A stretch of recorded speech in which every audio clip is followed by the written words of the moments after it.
Greetings, everyone, and welcome to tonight's program, which looks at the meaning and causes of xenophobia, stranger hatred, a topic examined by psychiatrist George Makari in his new book, Of Fear and Strangers, A History of Xenophobia.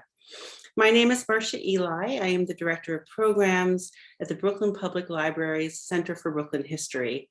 And I'm part of the library's Arts and Culture team, BPL Presents, which brings you lit film, cinema ephemera, university open air, music on the plaza, and much, much more. So tonight, Dr. Makari will be exploring a subject that has taken on some urgency, at least for me. It touches upon fundamental questions of human nature, but also vast political and societal ramifications of ethnocentrism, isolationism, played out in the ebb and flow of history. Tonight, Dr. Makari will be in conversation with Rachel Aviv of The New Yorker. And before I introduce them, I have a few notes for you. First, for those interested in exploring the book further, I want to share that we will put a link in the chat to the website of a local Brooklyn bookstore, the Community Bookstore in Park Slope. So you can, with a click, learn more about Of Fear and Strangers and buy it if your interest is piqued. I also want to share that, as with all of our programs, you have the option to engage closed captioning tonight. Simply click that button at the bottom of your screen. And finally, you're all invited to share your questions tonight. Type them throughout the program into the Q&A box, which is also at the bottom of your screen, and as many as possible will be taken towards the end of the conversation. Now, let me briefly tell you a little bit about George and Rachel and hand it off to them. George Makari is a historian, psychiatrist, and professor, director of the DeWitt Wallace Institute for the History of Psychiatry and professor of psychiatry at Weill Cornell Medical College. He is also adjunct professor at Rockefeller University and Columbia University Center for Psychoanalytic Training and Research. He is the author of two previous nonfiction books, Soul Machine, The Invention of the Modern Mind, which was a 2015 Guardian Best Book of the Year, and Revolution in Mind, The Creation of Psychoanalysis. Welcome. And Thank you so much for having me. So we're so thrilled. Rachel Aviv joined The New Yorker as a staff writer in 2013 and has written on a range of subjects: medical ethics, criminal justice, education, homelessness. She has twice been a finalist for the National Magazine Award for Public Interest. She received a Rona Jaffe Foundation Writers Award, the Scripps Howard Award for her reporting about police violence, and was a winner of the 2020 Whiting Nonfiction Grant for her book In Progress about mental illness. Welcome, Rachel. Welcome to both of you. Thank you both so much for being here. I will hand it off to you. Okay. Hi, George. Hey, Rachel. So we were talking a little bit yesterday about, how you came to this book idea. And I kind of liked the transparency of just sort of talking about your conversation with your agent in the introduction. And I was interested in, what you sort of say that you blurted out without really knowing was that you wanted to write this book about other minds. And then over the course of, following the news, you've sort of twisted that in a different direction into this book about like minds that generate fear in other people. And I would love to hear you describe how you got from that initial draw to this concept of like other minds to where you are with xenophobia. Yeah, thank you for that. And thank you to the Brooklyn Public Library. I'm delighted to be here. Yeah, so in the beginning of the book, I tell the story of arriving in London, and I'm doing a book talks for my last book, Soul Machine, which was a big history of really the establishment of the mind as a natural entity. And I was going to meet with my agent who's in London, and I knew that, I was going to be asked this cruel question that agents really shouldn't ask. You've just made it to the top of a mountain and they say, so what's next? And you feel like you want to die. So I knew that I was going to get that question, and I stammered something about an issue that was a spin-off from Soul Machine, which is this thing called the other mind problem. The other mind problem is pretty highfalutin in philosophy. It can be, pitched as like, is it possible to know that anybody else has a mind? Am I the only one with a mind? Is everyone else a robot or a cyborg? And I do think I blurted something like that out, which was idiotic because I have no interest in following that train of thought. But the more down-to-earth problem, which is an everyday problem for a psychiatrist, is mental life is hidden. It's not empirical. It is something we can't observe. And so how do I know what goes on in another mind psychologically? That's an everyday problem for me. And, it's predicated a lot on language. So I was kind of interested in those things. It's kind of like when you say red and I say red, do we see the same things? And when you say love and I say love, do we mean the same things? And then, I'm there and I'm hearing all this stuff about the Turks invading England, and I didn't understand what was happening. I didn't know who Nigel Farage was. My friends told me this Brexit thing is never going to pass. I told them, don't worry, Donald Trump will never win. And, we soon realized we were in an alternate universe. So xenophobia became this big social and political thing. And I started to think, like, is like the fear and hatred of strangers, is that like a social and political downstream effect of this more intense psychological problem, how we know another? And so I thought, okay, well, those are two parts of a book I could write. And then I came upon the third part, which I realized I couldn't really quite avoid, which is myself. I am the child of immigrants, and I don't really think of myself that way. I mean, I'm so assimilated, I suppose, that I've stopped thinking. And I recognized I had to put that in the book. There's no way I could write a book without saying, my parents come from Lebanon. I grew up here. It's a place that's been famously, unfortunately, both wonderful and filled with ethnic strife and kinds of hatred for neighbors that has caused endless pain. So those end up being the three legs of the stool, like a little bit about me, and then these two big projects, which is, how do we understand the political and social concept of xenophobia, and then this deeper philosophical, psychological claim about what causes it. Why do we have this thing? And that becomes then the kind of structure of the book. I mean, that sounds easier than I imagined it was. And I'm like, to me, I have this vision of you deciding that like xenophobia was your organizing concept.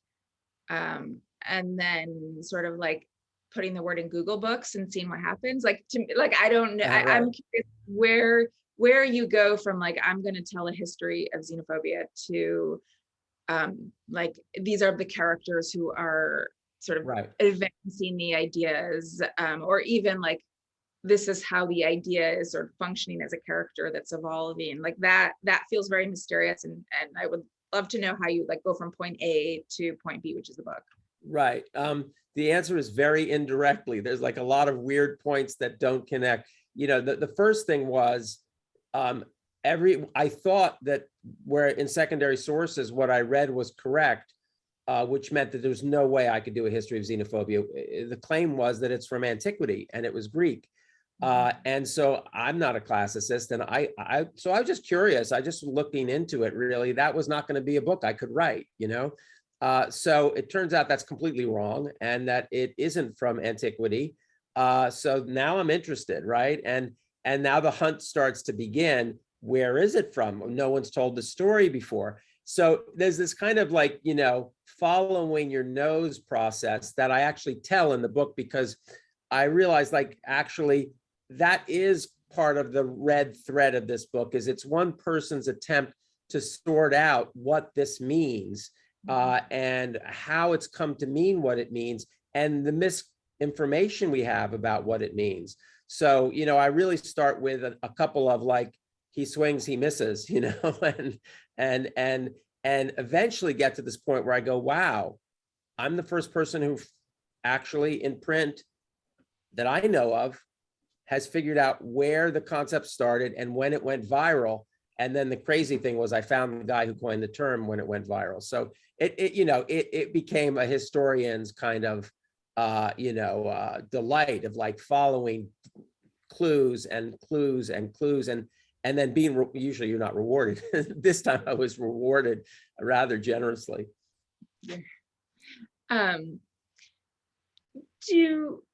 Well, maybe, talking about sort of one of the main, like to me, one of the most intriguing twists was this idea, like as you put it, the concept of xenophobia went to work for expanding Western empires, which is just like, we think of it so much as like being afraid of the person who has come to you, but not as using it as a derogatory term for like the person you're trying to colonize.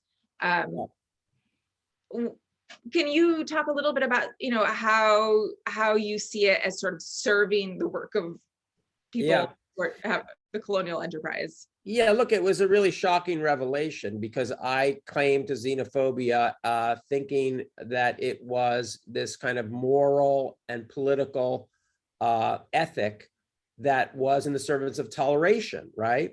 It's part of the liberal ethos of toleration, and this was an example of intolerance. So unfortunately, history didn't really confirm that there were these very minor usages of the word, first as a medical phobia that like sank really quickly. Then there was another where it claimed that it was a form of ultranationalism, of nations that didn't just hate the English and were Anglophobic or hate the French and were Francophobic, but unstable nations like Romania, people said, hated everybody. This was also such a massive exaggeration that concept was about to die. So really xenophobia kind of had these little false starts, and it was about to die when it was resurrected really as a racist term. It was resurrected in the Boxer Revolt of 1900, which was a Chinese peasant revolt, essentially, by Westerners who said, these primitive people are racially inferior, and that means they have never grown out of a primitive fear of all strangers as enemies. The idea that strangers were enemies is a very old one, but the idea here was all of their legitimate claims are illegitimate. There is a racial problem they have. And there's a guy that I found who was a Reuters router, linguist, played with words a lot, coined the term xenophobia in French, saying that the Chinese boxers were xenophobic. Now, you can imagine that would be just like one article, except he's Reuters, so he sends it out to all of the outlets. And then the thing that happens is every other colonial power becomes terrified that their primitive Easterners might be xenophobic too. And these people might turn on them the way the Boxers did in riots and revolts and the killing of Westerners.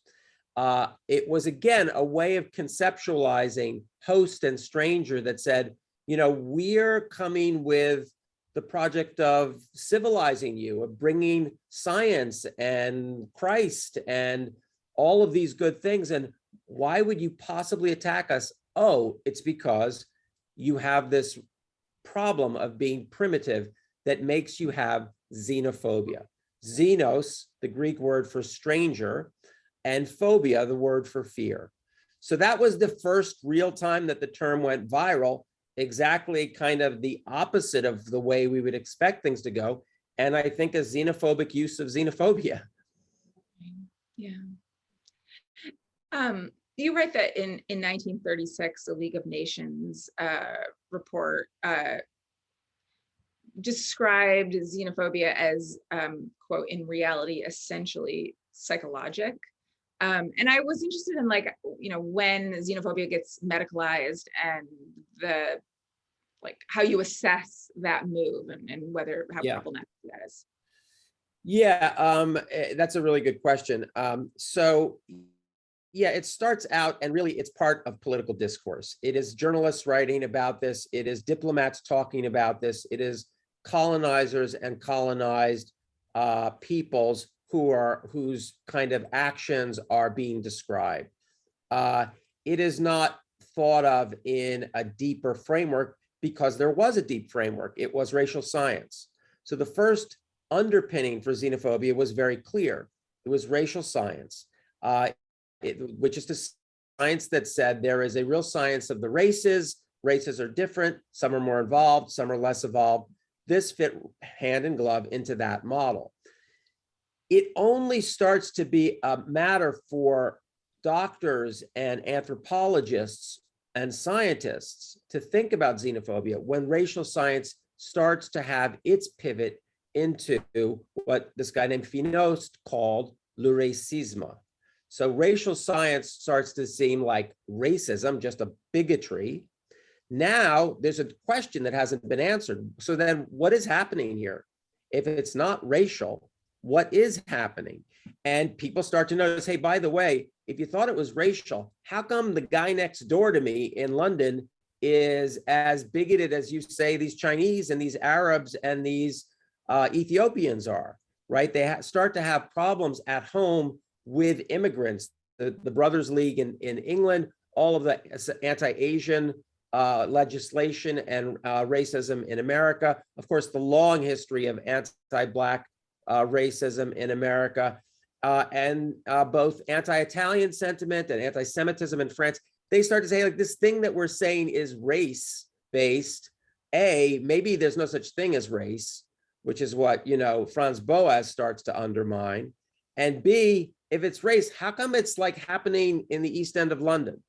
So as that breaks down, there's an opening for other explanations, and those become, especially after the Holocaust, when all of that evolutionary, biology seems to be tied to, very nefarious ends, psychology and sociology move in.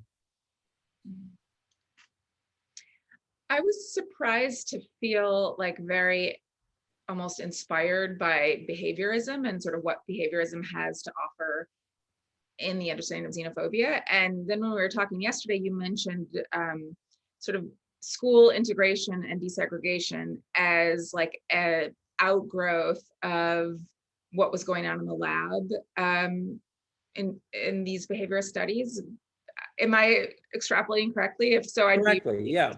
Yeah, look, behaviorism was it's a minor thing now in psychiatry. It's not that big a deal. It was a huge, huge breakthrough in the 1920s. And it became not just a thing for like, how do you stop people from being afraid of going over a bridge, but massive efforts to reshape pedagogy, criminology, and big social problems, right? It was an environmentalist model that said, there could be trauma, stress, that was misassociated to the wrong thing. And this was like Pavlov's dogs. Humans could make a misassociation because of fear and have a scapegoat. This is what Watson, who was the founder of it, said, like, that is the nature of racism. It is, the clanging cymbal that they would shock these poor little children with as they would show them a white rat, and they would be afraid of white rats, which they never were before. And then they'd be afraid of lots of animals. It would generalize. So that was a model that, could be used to think about, like, what's it like to live in Jim Crow South? And I do a reading of Richard Wright's Native Son, where I say Richard Wright was very aware of behaviorism. He was also a Marxist, so he was interested in environmental explanations. And he's showing us how traumatizing it is for a Black man to live in Jim Crow South through Native Son, through a behaviorist framework. I was helped along by that by an incredibly patronizing introduction that was in the first edition, which I happen to own, and was taken out after that by the head of the Book of the Month Club, who said, like, basically, this is a story of conditioning of Black men.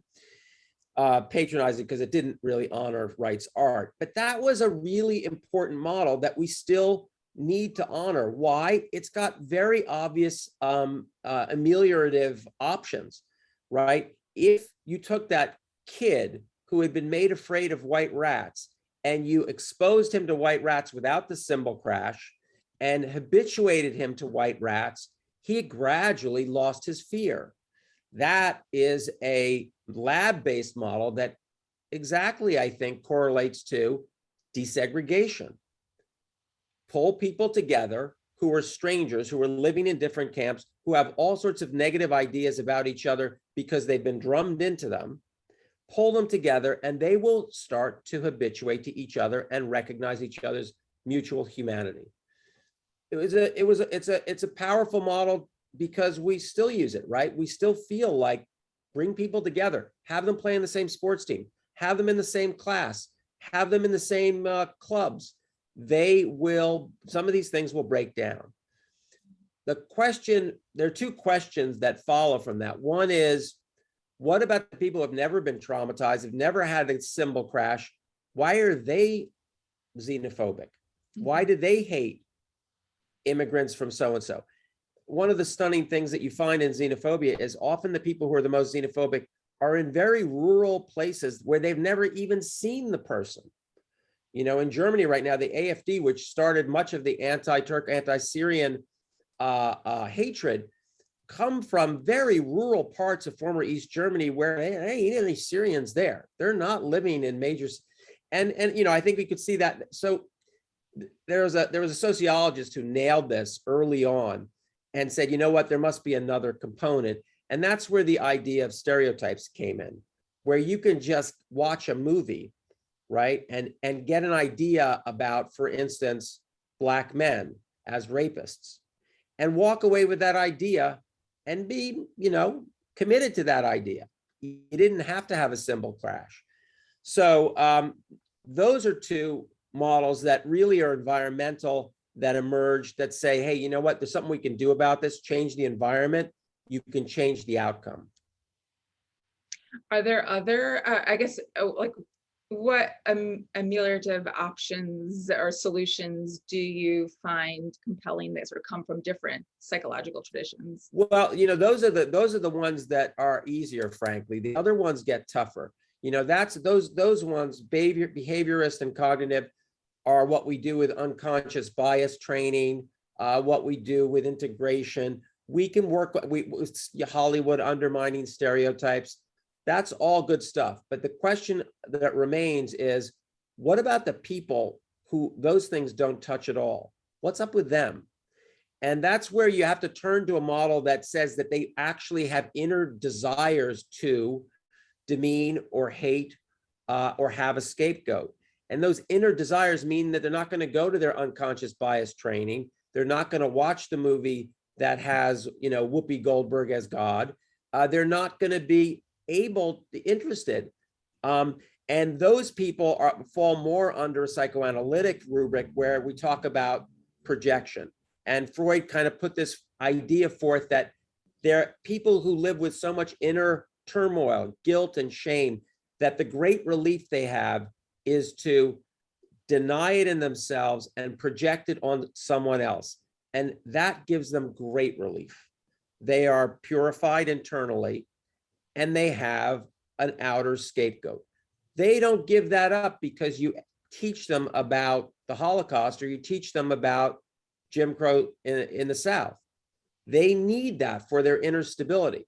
So that's a tougher problem.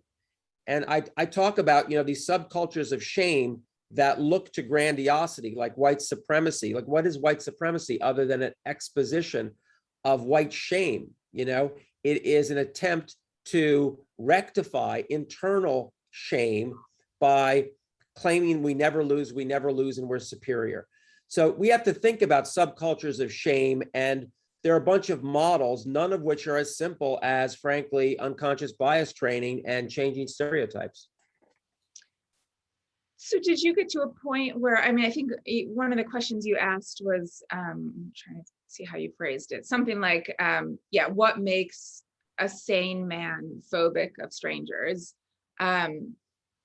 I mean, Desophobia, I guess I wonder, like, at what point you sort of distinguish between a cognitive bias, which makes you phobic of strangers, versus someone who sort of built their entire identity around, like, hating a group. Yeah, look, I think what I really try to consolidate at the end of the book is we have to start using language to discriminate between different kinds of things.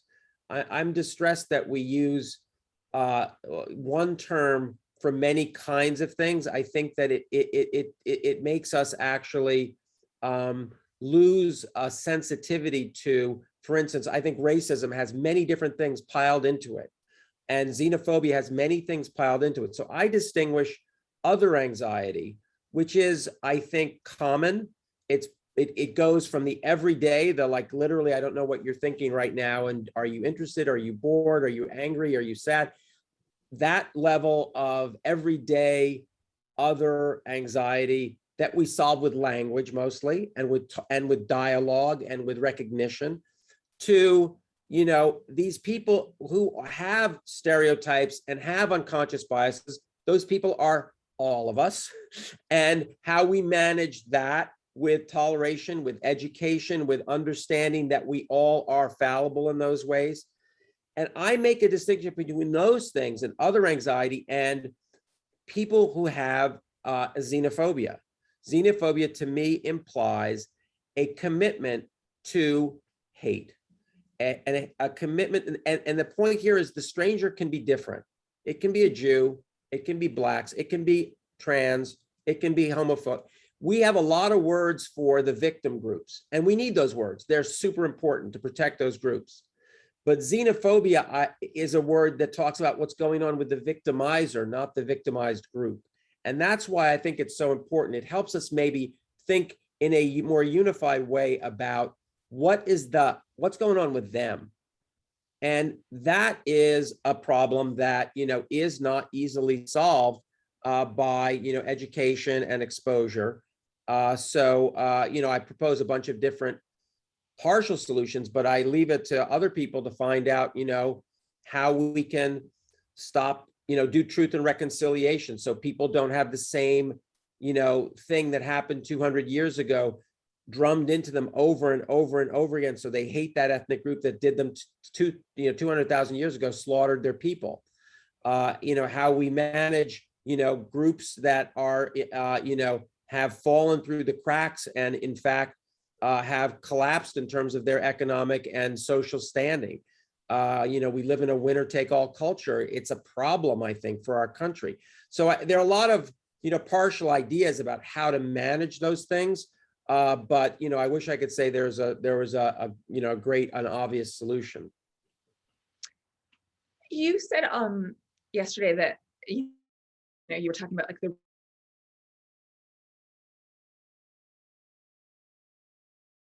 and that you broke those rules. Yeah. But yeah, what are those rules and why did you feel like you couldn't tell the story without breaking them?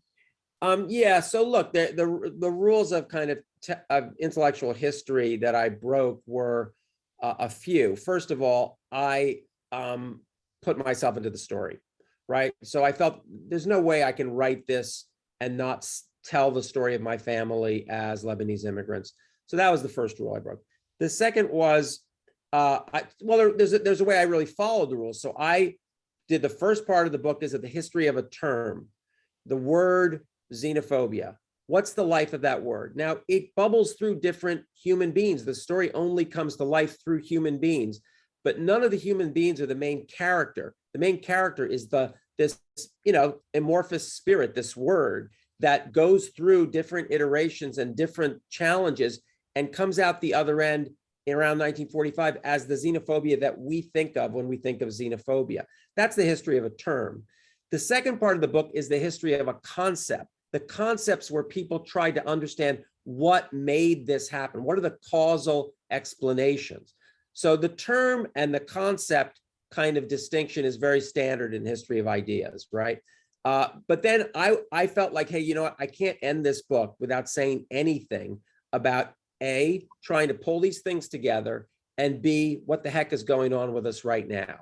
Those are all things that, you know, you're really not supposed to do. You're supposed to, you know, my other histories ended really rather delightfully, either in, you know, 1900 or 1945. There was literally no one alive who could contradict me. But I thought, you know, you were motivated to write this book because of Brexit and Trump.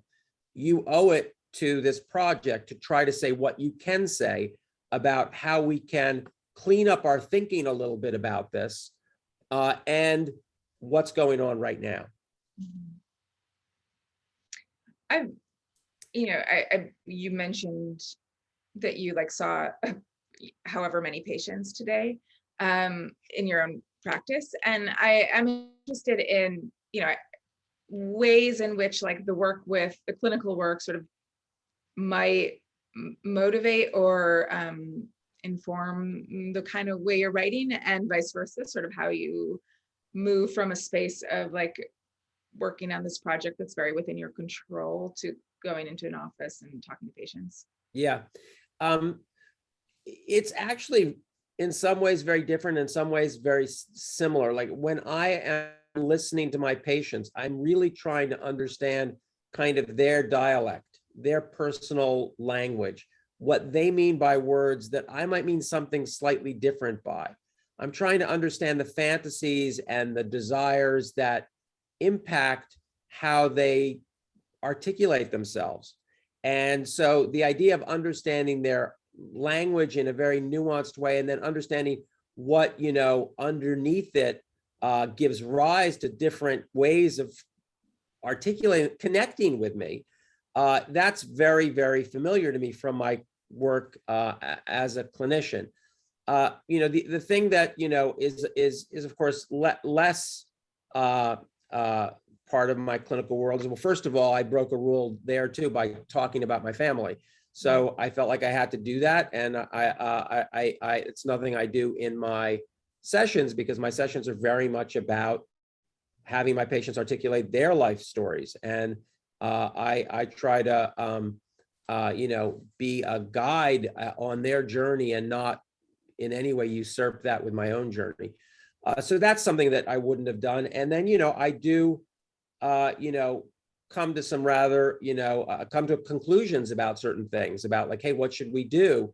And how should we think about this? And I understand that, once the factual history is over and I start to make those claims, that others might disagree with me. And they don't get a chance to talk back because it's the end of my book. So that's not really what I do in my clinical work either. That's more an expression of my subjectivity and less of anyone else's.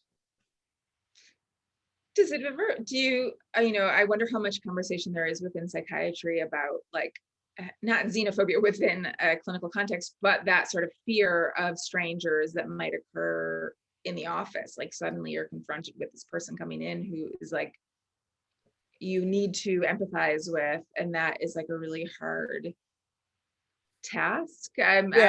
Yeah. Well, it's especially, it's an interesting question. It's not like the patient themselves is scares you.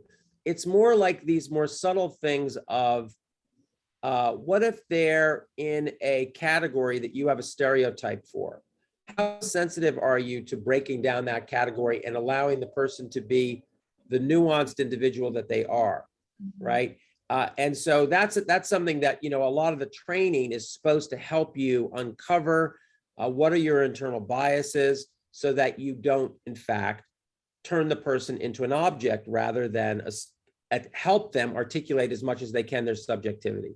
So that's very much a kind of a model that clinically works with the idea of xenophobia in the more subtle ways of xenophobia, where I might, understand you way too quickly because I need to.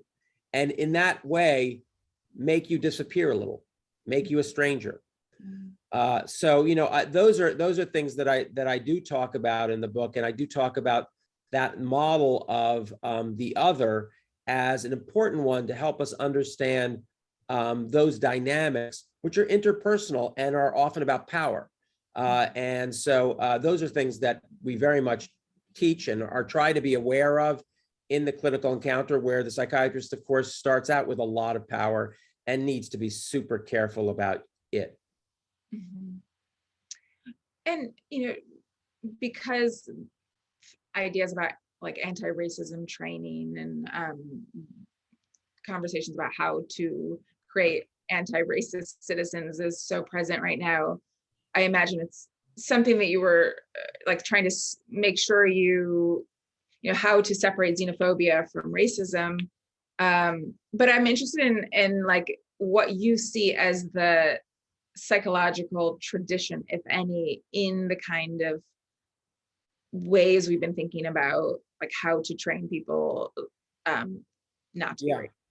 Yeah, look, my argument is that when we talk about racism, we have to distinguish what we're actually saying, not just by the phenomena, by what model we're using to understand what's happening.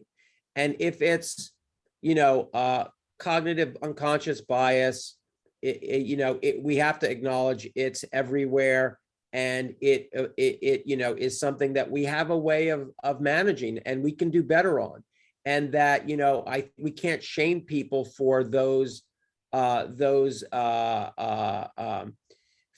failings in their capacity to be radically egalitarian, which I think we should all strive for.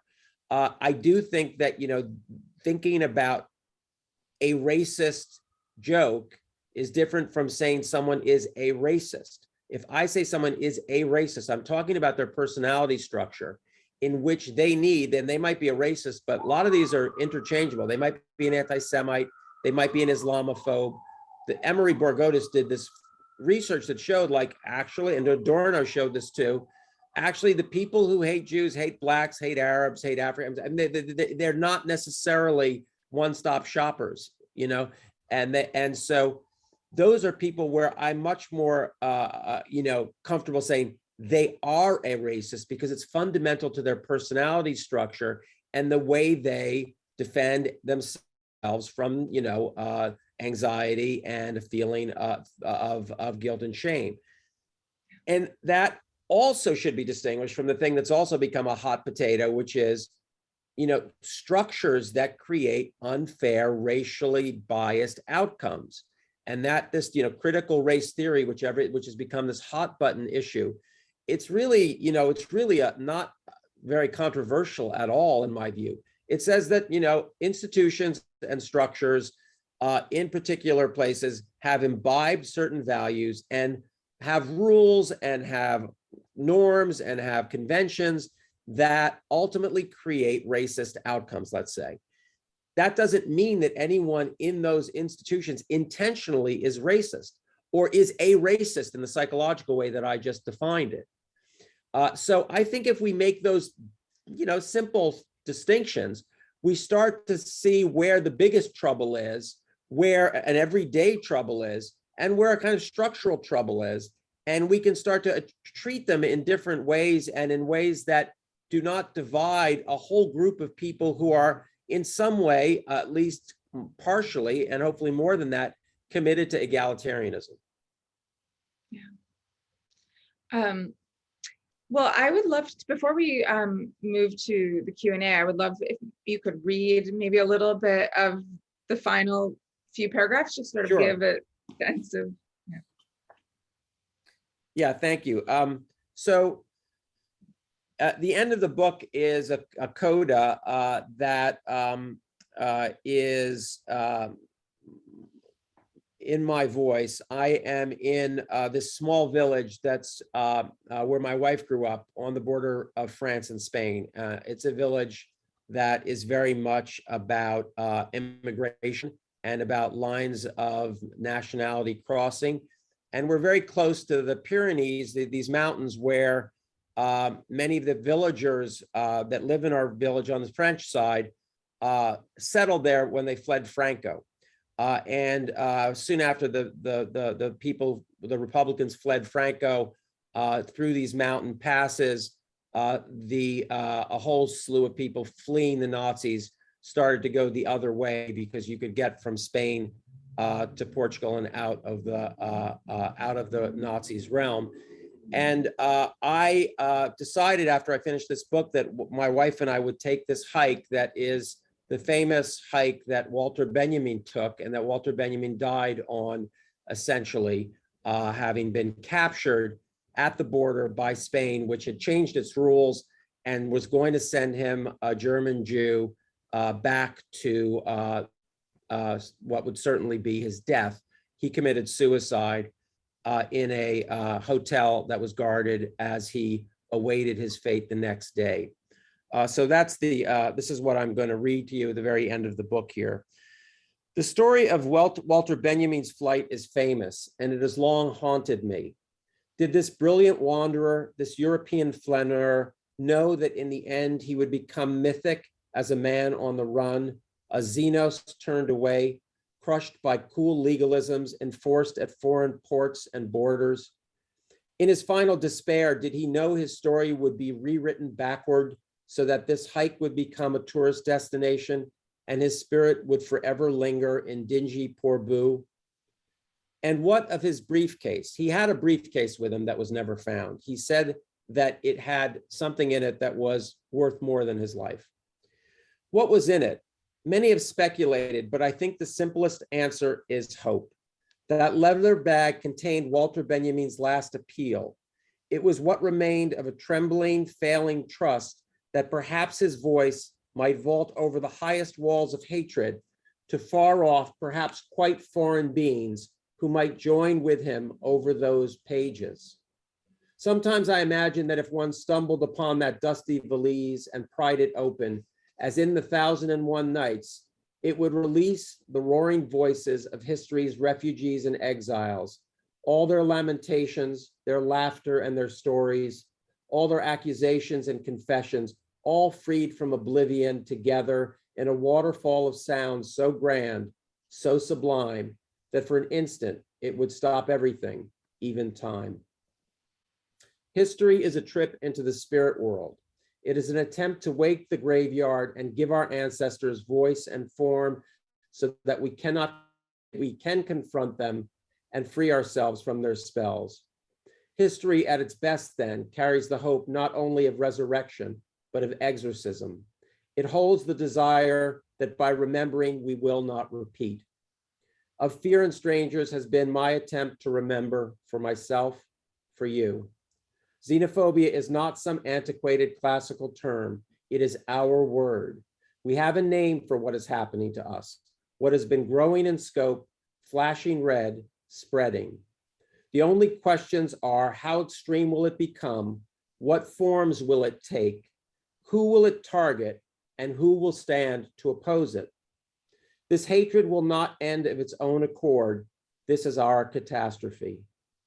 That poet who once grilled me about my history, himself descended from enslaved people, wrote that, quote, nightmare begins responsibility. That responsibility, I know now, to ourselves, to each other, is not just to wake up, but to remember it all when we do. Great, thank you so much for reading that.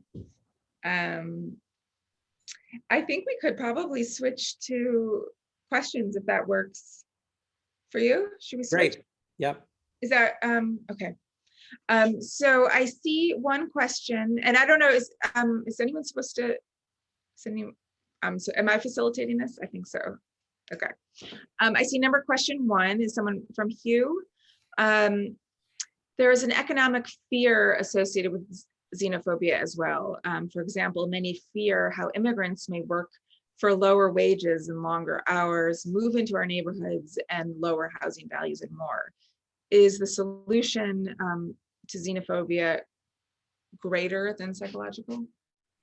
Yeah, that's a very good question. I would say there are 2 caveats before you claim that one or some group is xenophobic. One is economic competition, and the other is cultural invasion. These are the 2 claims that are frequently made that say we're not xenophobic, we're actually worried about lower wages from immigrants, or such a mass of culturally different folk that they're going to overwhelm our community. And what I say is that frequently these are fears that do not stand up to inquiry, but if they do, they're legitimate, and that should not be considered xenophobic. If in fact there is a flood of workers coming to your neighborhood where you're working for minimum wage and they work for less, you know what? That's a rational economic fear, not a phobia. And frequently that claim is not true. But if it is, bravo. And similarly, the claim for cultural invasion is very frequently symbolic. The number of people is tiny. if you look at something like the claims about the Jews in France, if you count up the number of Jews that were, or the Arabs for that matter, now in France, you count up the number of Arabs in France and how they've invaded the culture. French culture has been hardly dinged by these immigrants. So these are both things that, to be honest about the whole claim, and frankly, discovering how xenophobia was weaponized as a colonial claim made me very sensitive to these issues. So it is fair to make economic claims about this that are rational. It is fair to have a cultural invasion argument that is rational. But the research shows, but sociologists who have looked into this, that very, very commonly it is not the fact that can, not a fact that can be verified. Right. Here's another question from Lawrence. Can you clarify if xenophobia is more of a psychological problem or rather something that is instilled in humans? So if you mean by instilled in humans kind of a cultural problem, the culture becomes, internalized psychologically. So I would distinguish not the two that you made, but I would say that there is a group of explanations that involve us as passive minds, right? That we're basically porous and that we take things in, and that's how we act, that's how we choose, that's how we intend. So we have passive minds, and those would be more environmentalist explanations. The deeper psychological explanations, if this is what you mean, is that it's internally driven. Now, those things are also have environmental factors, but that's an active mind that wants to hate, not just a passive mind that's learned that, hey, it just turns out that I know that Muslims are really dangerous because I saw that movie, whatever. But if I'm taught differently and challenged, I'll change my view. Versus the more psychologically inner driven. They're both psychologies. One's more passive, and the other is more active. The next question is a big one. Okay. After writing this book, how do you feel right now as to the future of this country and of the planet that is requiring cooperation to overcome the pandemic and global warming? Oh, yeah. Wow. What a bummer you are. We're all feeling pretty bad about that right now, aren't we? I mean, it's interesting. I finished this book before COVID, and I tried to do thought experiments about what would pull us together. The cynical answer is a common enemy. So one could say, hey, like we're setting up China to be a unifying force in America, the way during the Cold War the Soviet Union was. Will climate change, I said, or would a pandemic bring us all together? Well, the pandemic hadn't worked out so well for bringing us all together. And climate change should. I try to be optimistic. I think it's hard. William James, near the end of his life, basically said, the only thing that really brings people together is war, and you got to find a substitute for war. Well, if we could have a war on climate change, maybe that would do it. But national identities are going to get in the way, and I wish I could be more optimistic. Yeah. Well, I like that idea. I don't see any more questions, so I'm going to ask my own, but feel free to post questions. Going back a little bit to this moment that was so interesting to you and to me as well, that to discover that xenophobia was being used in this untraditional way from our perspective, where it was sort of used to malign people people who were being conquered. When does it shift? When do you see that sort of inversion to what we understand to be xenophobia today? Yeah, thank you for that question, because I think that it's a really important part of the story. It shifts gradually, and it's the result of a lot of actors standing up and standing up against their own people. And so, I try to map out this tradition of people who stood up and said no, basically.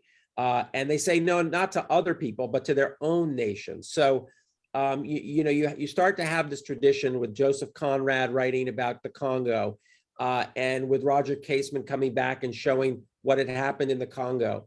And you start to have these Orwellian words like, the Congo is called the Congo Free State. People say it's the Congo slave state. Nationalism becomes a dirty word. Racism becomes a dirty word. Anti-Semitism becomes a bad word. These are Orwellian words that were reversed by a lot of effort of a lot of intellectuals, a lot of writers, Mark Twain, Leo Tolstoy, Lemkin, who coined the term genocide. And so there is a real group of moral leaders out of the intelligentsia, I would say, who lead the way. They're usually liberals who are committed to toleration. So they have, an anchor that says this is wrong because I believe in toleration, and socialists who believe in the brotherhood of man that's cross-ethnic and cross-national. And so they also stand up against this. And, that becomes especially common. It becomes routine only, sadly, after the Holocaust. So the Holocaust becomes this example of how Nazi political theorists who said, no, strangers are supposed to be enemies. That's the nature of politics. That's what Carl Schmitt said. He said, this xenophobia stuff is misnamed. There's no such thing as xenophobia. That's just politics. Politics is you detest your other, your political other. That's just the nature of politics. I'm very, very nervous about, these kinds of ways of normalizing something that is ethically and in a humanitarian way, very devious. And one of those ways is to say xenophobia is just biological. Xenophobia is just normal politics. Hardly imaginable that someone makes those arguments, but they do. And they're not sustainable. They're also very dangerous. So after 1945, you look back and you have a stream of moral heroes, I would say, who saw something like this coming. And now it becomes, part of the project of both the Soviet Union and the United States. They want to be seen as the anti-Nazis. And so both of them seem to want to, take up this tradition that was a hard-fought one for many years. There's a question here that I think is interesting and sort of picks up on that. Someone asked, please talk about groups that self-separate, i.e. Hasidic Jews or fundamental Mormons. Sort of where do you categorize that in terms of xenophobia? Yeah, so I would say, first of all, having a group and being part of a group is a great thing. We all like people who are like us, people who speak the same language, people who read the same books, people who have the same politics. That's part, I think you can say, of human nature, and it's perfectly fine to enjoy that. The problem that xenophobia highlights is not just a really hard border between you and the other groups, but a diminishment of the other groups. So that is a problem. And I don't need to weigh in on a particular monotheism. They're all a bit problematic this way. They all have sects that claim that they're, chosen or God's choice, this, we've already seen what happens with this picture. This is why John Locke but put forward liberal policies of toleration. It was because Christian sects were killing each other in the 40-year war over and over and over again about who really had God on their side. So I would say having a community that's close and supportive is a wonderful thing that does not require diminishing other communities at all. Yeah. I'll make this my last question because we're running out of time, but I love the way that you described towards the end, you write, to lessen xenophobia, we must develop ways to diminish the need for this rigid buttress for the self. We've talked about some of those ways, but I guess when you think about the rigid buttress for the self, sort of what does that mean to you? And yeah, how do we break that down? Okay. Well, let me get political for a second, because I don't think that this is a question that doesn't have a very obvious manifestation. We have a problem right now in the United States with a radicalization of the right.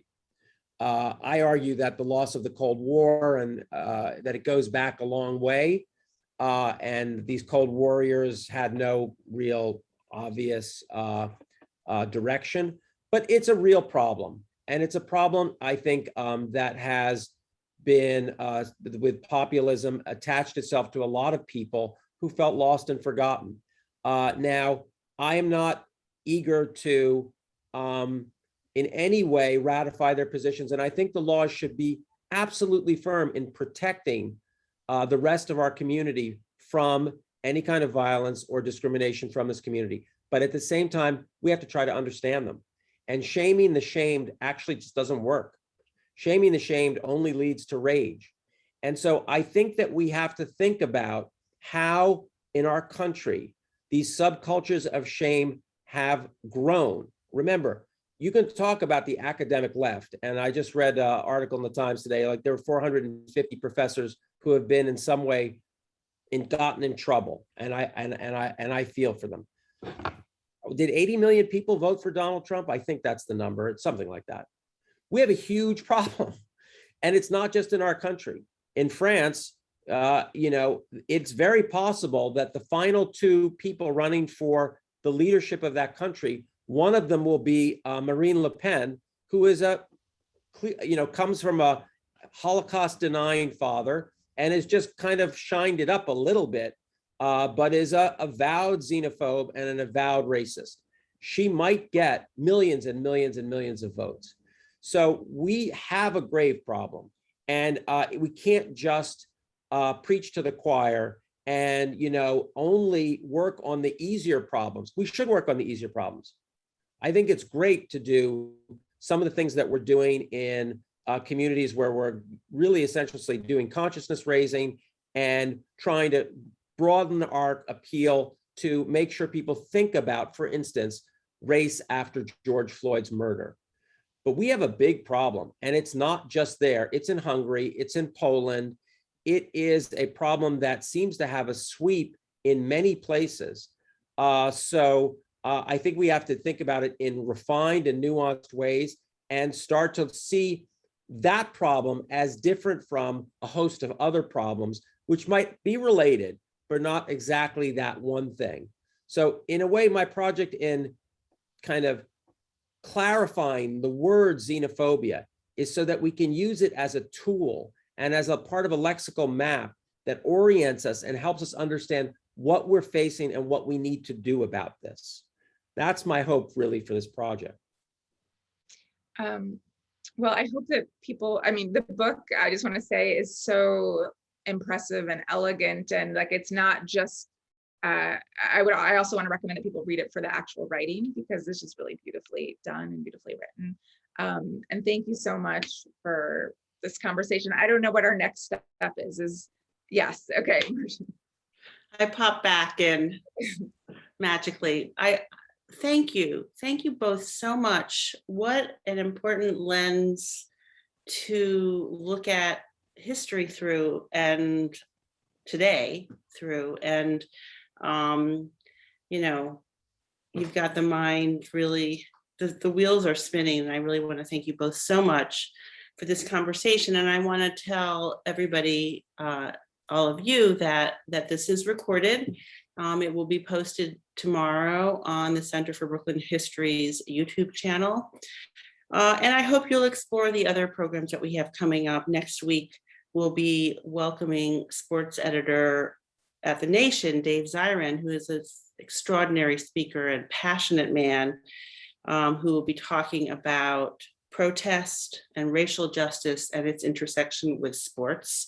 And there are many, many, many other programs, so please check them out. And on that note, thank you all. Thank you for coming. Thank you, Dr. Makari, Rachel Aviv, for this conversation. Everyone have a great night. Thank you so much. Thanks. Bye.